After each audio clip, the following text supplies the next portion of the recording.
Hey, Chad Allen here, and I wanted to introduce you to this infographic, how to come up with a great book concept. The backstory for this infographic is I wrote a blog post called How to Come Up with a Great Book Concept, and it was so popular, I thought, I wonder if I could turn that into a handy infographic to just make it a little easier to digest, a little more fun to look at.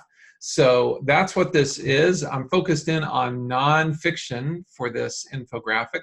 And it all starts with this foundational formula. Great concept plus big platform plus excellent writing equals publishing success. So, and that's true whether you're self-publishing or working with a traditional publisher.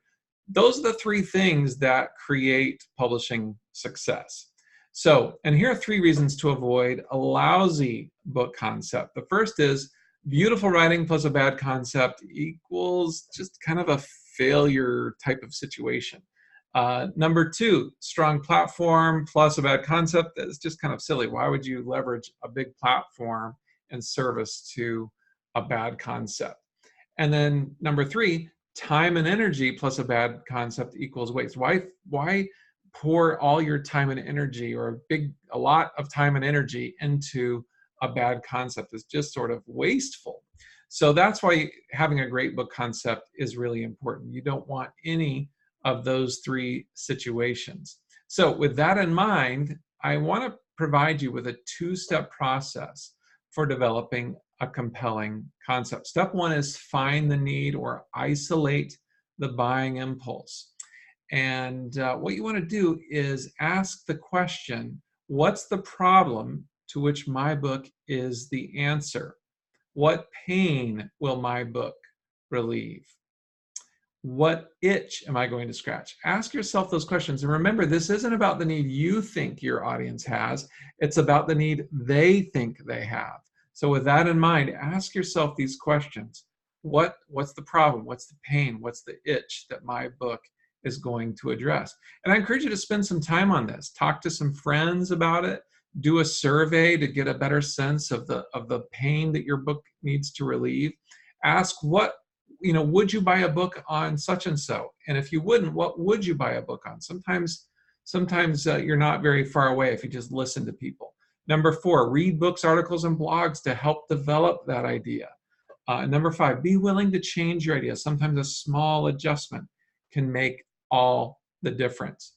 That would bring us to step two. Once you have firmly in place the need that your book is addressing, it's time to brainstorm a title or make your concept concrete. What I mean here is that titles are concept labels. When I say the word concept, that can be kind of abstract and amorphous. But just remember that titles are concept labels. So when you're playing with titles, you're actually playing with book concepts. So first of all, just do a lot of brainstorming on your own. Just come up with a bunch of titles and subtitles. Again, keeping in mind the need that your book is addressing, which we identified up here. With that need in mind, brainstorm titles and subtitles. Sometimes it's helpful to brainstorm titles first and then develop subtitles that go with your titles. Then throw a brainstorming party with your friends. And I know people have actually done this, and great things have come out of it. Not only great titles and subtitles, but also just a great community of support can kind of develop around your book when you do something like this.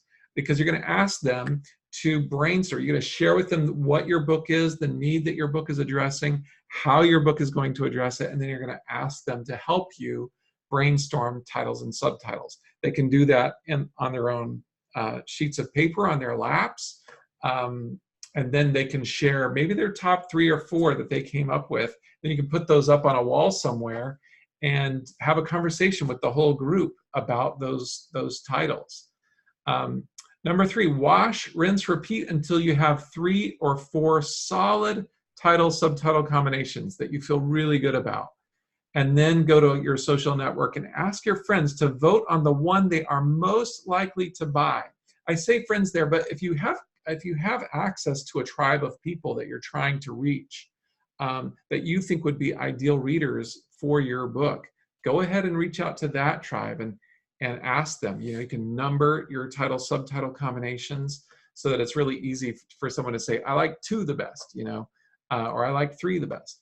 So So that's what you do. And then you find out, usually, well, oftentimes there's one title, subtitle combination that kind of rises to the surface. And if so, great, there's your title. Sometimes you get two that are kind of vying for that top position, and then you just have to go with your gut. So that is how you develop a great book concept. And once you've got it, bingo, you've got a concept. Now, all you have to do is write the book.